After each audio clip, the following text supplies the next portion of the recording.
Bien, bien.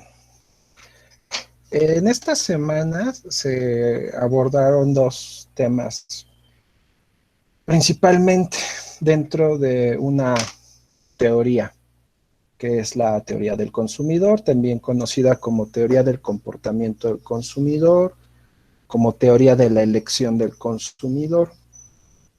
En los distintos manuales de microeconomía, así lo van a encontrar con esos títulos, esa teoría. ¿Qué busca describir la teoría del consumidor? Bueno, principalmente el comportamiento del consumidor.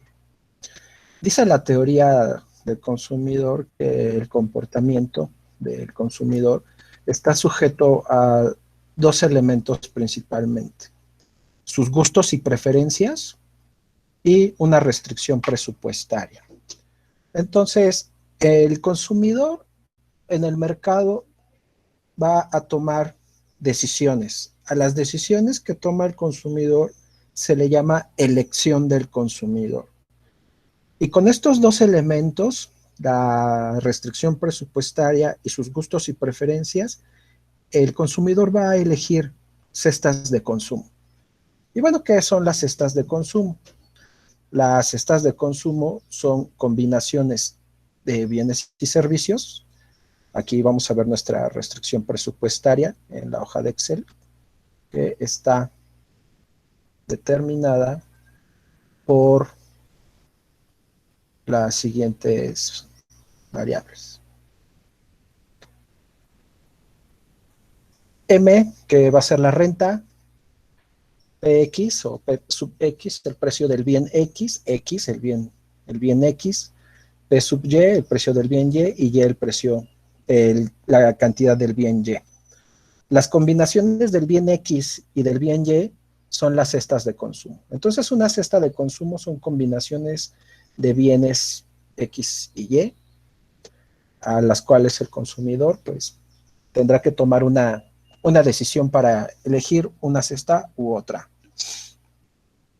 Las preferencias del consumidor van a tener características. ¿Cuáles son las características de las preferencias del consumidor? Bueno, que son principalmente que son completas, que son transitivas y que son no saciadas.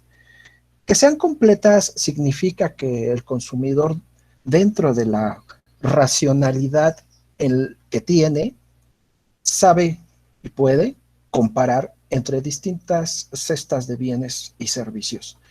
Es decir, el consumidor va al mercado y tiene la capacidad de comparar, puede comparar. Eso implica la completitud. La transitividad es una propiedad de las preferencias de los consumidores que está ligado directamente con la racionalidad del consumidor.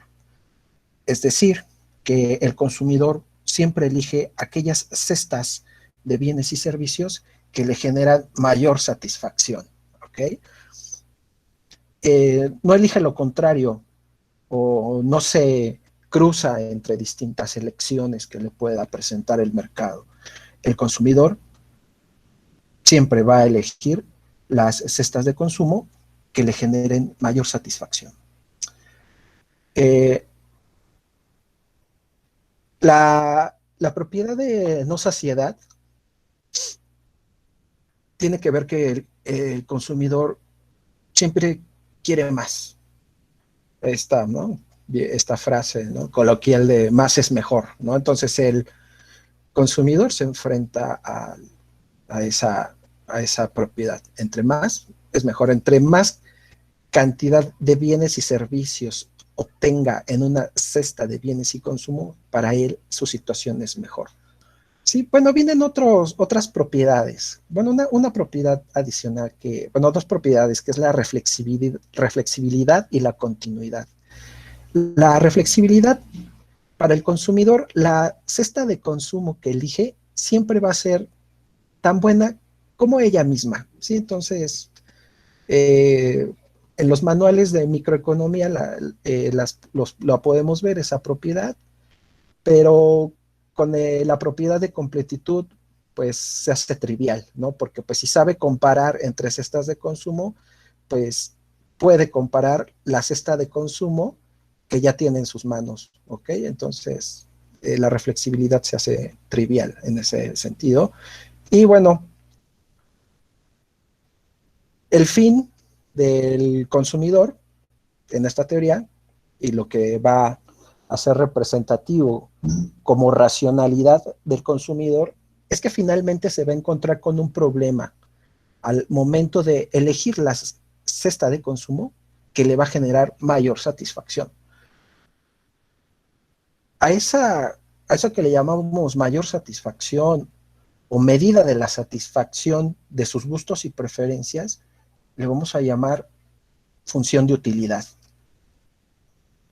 Entonces el problema matemático del consumidor es maximizar una función. ¿Cuál función? La función de utilidad, que representa las combinaciones de bienes y servicios que le generan cierto nivel de satisfacción, cierto nivel de utilidad al consumidor, sujeto a su restricción presupuestaria, ¿sí? Entonces, los dos elementos que van a definir el comportamiento del consumidor, que son sus gustos y preferencias y su restricción presupuestaria, se resumen en un problema de optimización, un problema de optimización de una función de dos variables, para simplificar el análisis, sujeto a una restricción, que sería su restricción presupuestaria. Entonces, esta teoría, para poder llevar a cabo ese problema de maximización de una función de varias variables sujeto a una restricción, pues exige que esa función sea continua, ¿verdad? Y que sea convexa, ¿no? Para poder resolver su problema de maximización.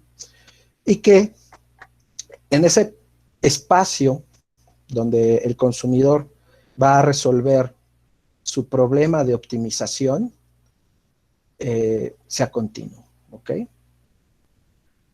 Entonces, bueno, sea continuo y que exista un punto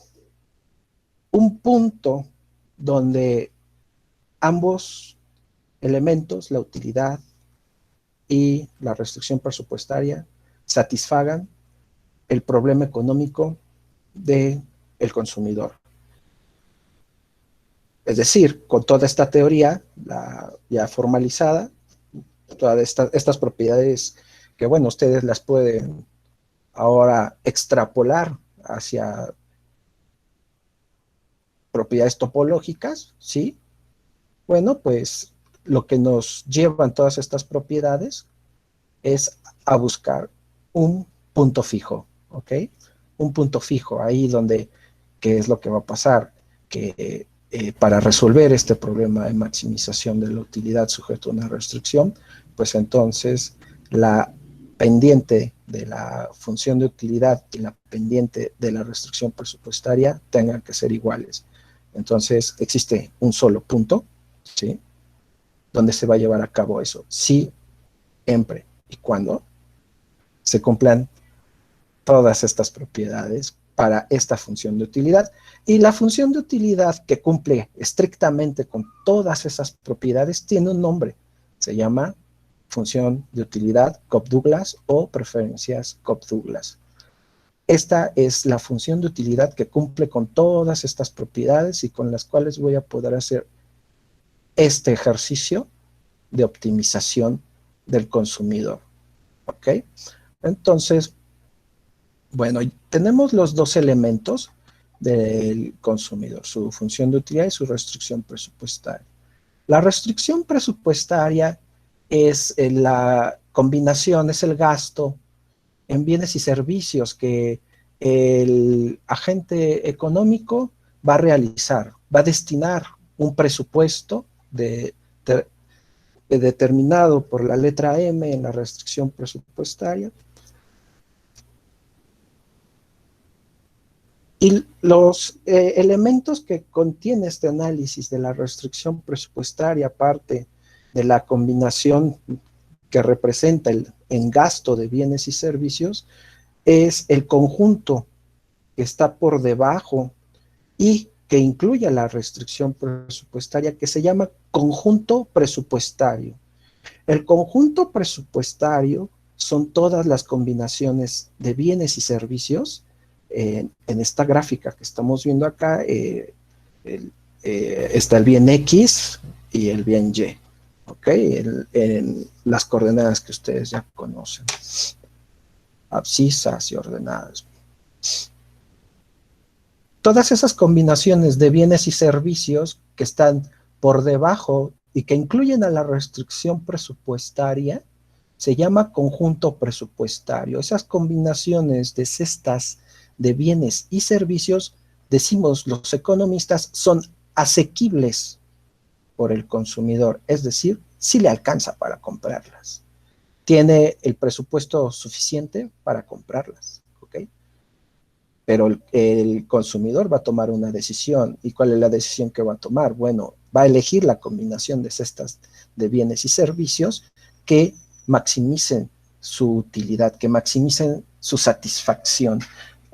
Un elemento importante de esta teoría con respecto a la utilidad es que es una utilidad ordinal, es un orden, solamente establece orden y de acuerdo a la propiedad de la monotonía para el consumidor, entre más es mejor, ¿sí? Es decir, si tiene 10 utilidades en ese orden, 1, 2, 3, 4, 5, 6, 7, 8, 9, 10, pues de estar en la 1, estar en la 10 y que la 10 le representa una mayor cantidad de bienes y servicios, pues siempre va a desear estar en la utilidad número 10. ¿Okay?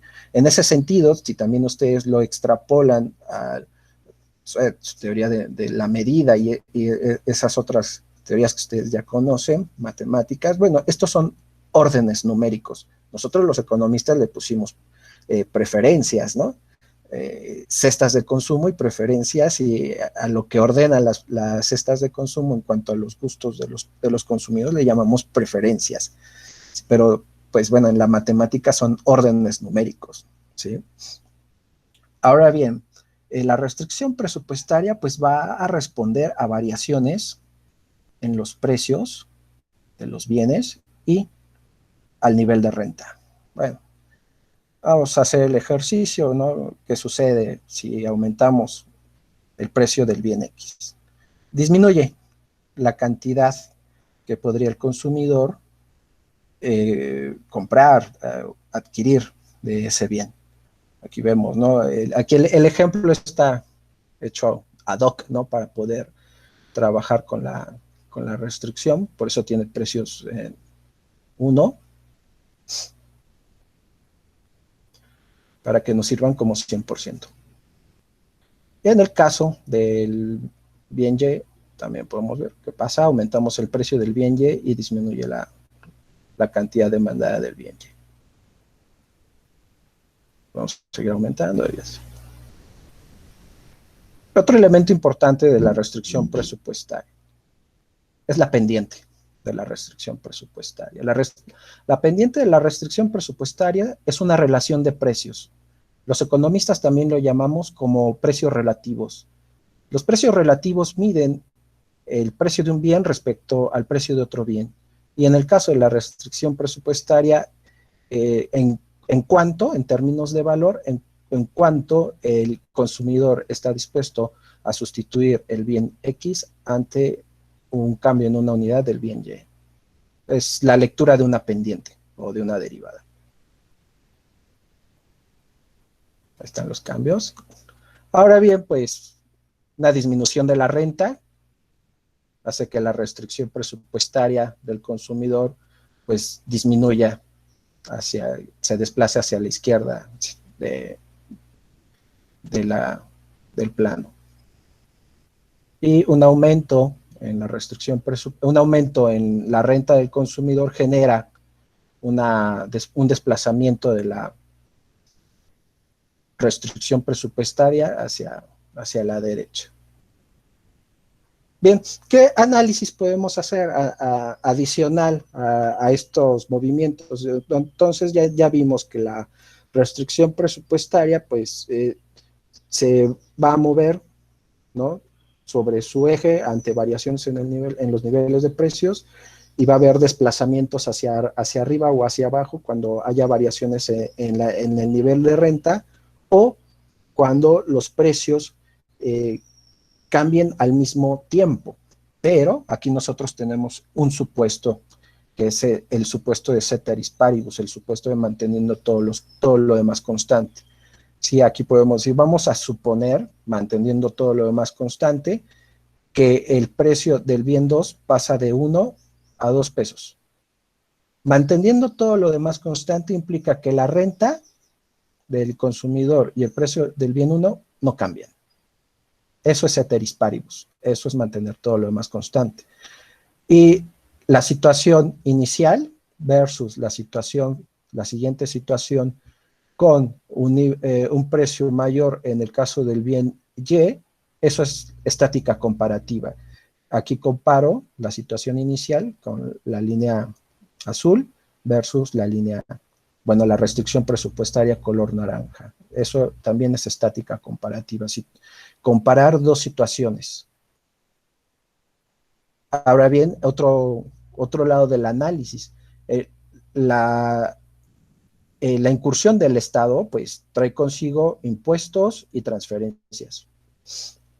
Las transferencias son dinero, o puede ser dinero o también puede ser transferencias en especie que hace el Estado sin que haya una contraprestación de servicios por esa ayuda que está dando el Estado. ¿Eso qué significa? Que no haya una contraprestación.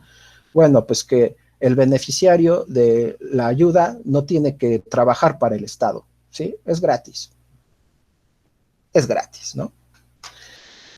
¿Qué generan los impuestos? Pues los impuestos, también conocidos como tasas impositivas, pues reducen. Aquí tenemos un impuesto a la renta, que estoy señalando, NM, y los otros impuestos a los precios, pues son impuestos a los productos.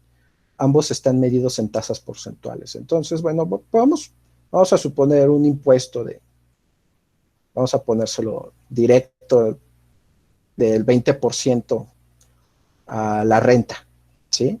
Un impuesto de 20% a la renta, pues ya vemos acá las implicaciones en cuanto a posible consumo por parte del consumidor. Disminuye el consumo. Disminuye la renta, disminuye el consumo. Vamos a aumentar un poquito. Vamos a ponerle un impuestito del 10% al precio del bien X, al bien X, pues también implica una reducción de la demanda, ¿no?, por el lado del bien X. Vamos a dejar sin cambio el bien Y, lo vamos a dejar. Por el lado de las transferencias, pues tiene que aumentar la renta o mejorar la situación por el lado del consumo, reduciendo los precios, ¿sí? Entonces, bueno, vamos a suponer una transferencia ahora del 10%, ¿no?, a la renta, aumenta la renta, la desplaza hacia la derecha. Y bueno, pues vamos a suponer un impuestito una transferencia del 10% al precio del bien X, ¿no? Entonces aumenta un poquito la disponibilidad de consumo que podría tener el consumidor del bien Y. Es bien Y, perdón. Ok, bueno. Las autoridades que generan la política económica en un país,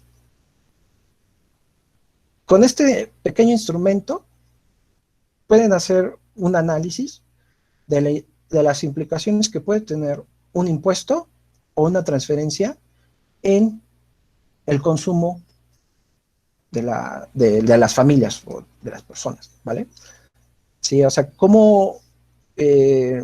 ¿cuáles son las implicaciones, ¿no? O sea, pareciera que es muy fácil decir, bueno, pues aumentamos impuestos, creemos nuevos impuestos, o el lado contrario, no, pues es que hay que dar o otorgar más ayudas económicas para que aumente el consumo de las familias. Bueno, hay implicaciones económicas. Si por el lado de los impuestos me queda claro que hay una reducción en la capacidad de consumo de las familias. Bueno, del agente económico. Vamos a hablar del agente económico. Del agente económico, me queda muy claro. Pero por el lado de las transferencias, de las ayudas económicas que da el Estado, podría ser, no, pues es que también es benéfico porque aumenta la capacidad de consumo de los agentes económicos. Sí, pero para generar transferencias, para poder otorgar transferencias, que es un gasto del gobierno, necesitamos ingresos del gobierno. ¿Sí? Necesitamos que haya recursos por parte del Estado para poder transferir a los agentes económicos, ¿no? Entonces, bueno, pues por el lado de las transferencias necesitamos ingresos y también tenemos que medir otro impacto, ¿sí? O sea, ¿cómo le va a pegar al lado de los precios, ¿no? Eh, esta reducción que se da ante este impuesto, esta reducción a las a la posible capacidad de consumo que tiene el consumidor, esa disminución en principio, pues lo vemos que es por el lado de los precios, ¿no? Si suponemos, vamos a ponerle aquí un cero, si no le movemos a la renta, vamos a ponerle 50, perdón, 50, cero, perdón, 0, 0, 55, y vamos a poner acá 0, tenemos el mismo nivel de renta, ¿vale? Ahí tenemos el mismo nivel de renta, pero aquí hay un aumento en el nivel de precios. O sea que el Estado necesita ingresos, ¿no? Pero también tiene que analizar el efecto sobre el nivel de precios que habrá si aumenta un impuesto o crea un nuevo impuesto y hacia quién se lo dirige, ¿sí? Este 1.1, ya cuando pesos, ¿no? 1.1 pesos, cuando lo extrapolemos al resto del consumo, al resto de los consumidores, pues seguramente va a generar inflación, ¿sí? Y entonces el Estado pues tiene que generar una política económica que no, también incluya contrarrestar el efecto de la inflación, ¿ok? Entonces tendrá que generar una política económica, bueno, necesitamos aumentar ingresos, pero pues también debemos de mantener estable el nivel de precios y también mantener estable la capacidad de gasto de las familias. Es bastante trabajo, ¿no? Bueno, eso es un poquito del análisis económico que podemos hacer con este instrumento, ¿vale? Entonces, bueno, comentamos que ya uniendo la restricción presupuestaria de la función de utilidad, pues el agente económico se enfrenta a un problema de maximización. También ya describimos las propiedades, ¿no?, económicas y matemáticas que tiene esa función de utilidad para poder llevar a cabo este proceso o de optimización. Y bueno, pues tradicionalmente para realizar esta optimización del consumidor utilizamos los economistas el método de Lagrange, ¿no? Multiplicadores de Lagrange para realizar esa optimización. Bueno, pues hay una forma general que vamos a ver en la próxima clase, un ejercicio nada más dedicado a eso, pero que el desenlace para obtener el punto óptimo de la combinación de cestas de bienes y servicios que maximizan la utilidad del consumidor y donde el consumidor se gasta todo su presupuesto, ¿no?, que tiene destinado para comprar esos bienes y servicios, dado el nivel de precios, es la condición en el que la pendiente de la función de utilidad, que es el cociente de a esto que le llamamos los economistas utilidad marginal del bien X y la utilidad marginal del bien Y, es igual a la relación de precios de la restricción presupuestaria. ¿Qué son las utilidades marginales? Las utilidades marginales miden cómo cambia la utilidad del consumidor cuando varía en una unidad el consumo del bien sobre el cual se está realizando la utilidad marginal. En términos matemáticos, la utilidad marginal es la derivada parcial de la función de utilidad con respecto al bien que se está midiendo, ¿no? Por ejemplo, la utilidad marginal del bien X es la derivada parcial, que es esta que estoy señalando, es la derivada parcial de la función de utilidad con respecto al bien X. Esa es la utilidad marginal del bien X. En términos gráficos, pues, ¿cómo se ve eso, no? Bueno, el punto donde va a optimizar el consumidor es aquí, donde la función de utilidad es tangente a la restricción presupuestaria. Ahí en ese punto, esa es la combinación de cestas de bienes y servicios que maximizan la utilidad del consumidor.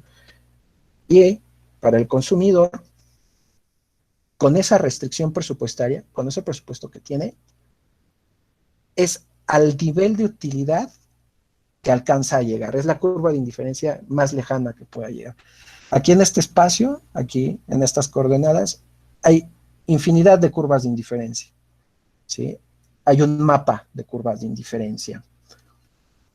Esa también es otra propiedad de las curvas de indiferencia que podemos encontrar en manuales de microeconomía avanzada.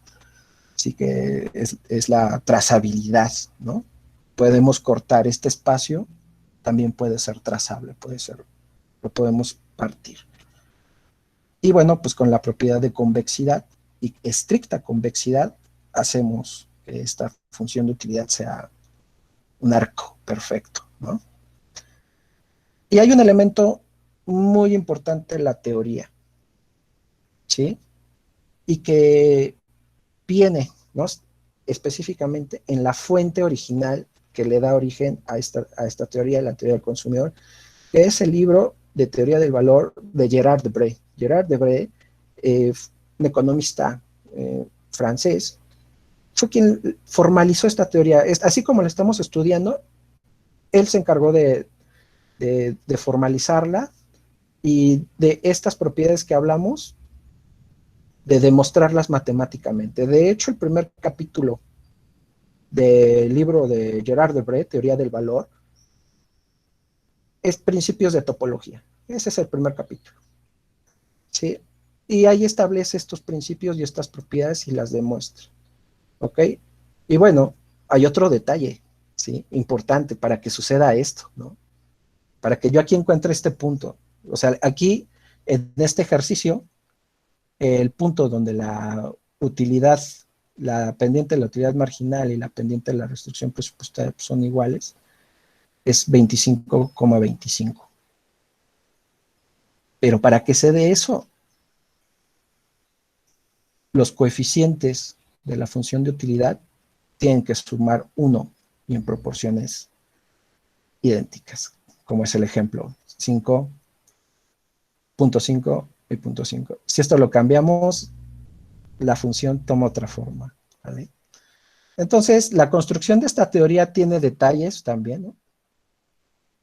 Para los matemáticos pues, sería interesante, ¿no? Que se entraran a analizarla y tiene detalles, ¿no? Interesantes que todavía podrían ser causa, ¿no? de una crítica, incluso hasta en la elaboración de una tesis. Pero bueno, el ejercicio aquí, esto lo voy a dejar para que ustedes le muevan. Aquí la idea, bueno, pues simplemente es de que qué pasa, ¿no? También si aumentamos ponemos un impuesto sobre la renta, ¿no? O sea, el agente económico, pues, su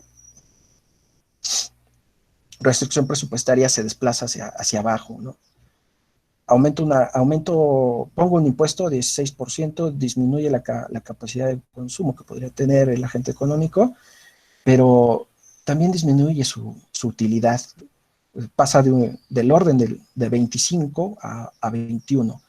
este efecto también en términos para la sociedad, el bienestar social, pues es tremendo, ¿no? O sea, que a la sociedad le pongas un nuevo impuesto, le aumentes un impuesto, pues tiene efectos sobre su satisfacción, ¿no?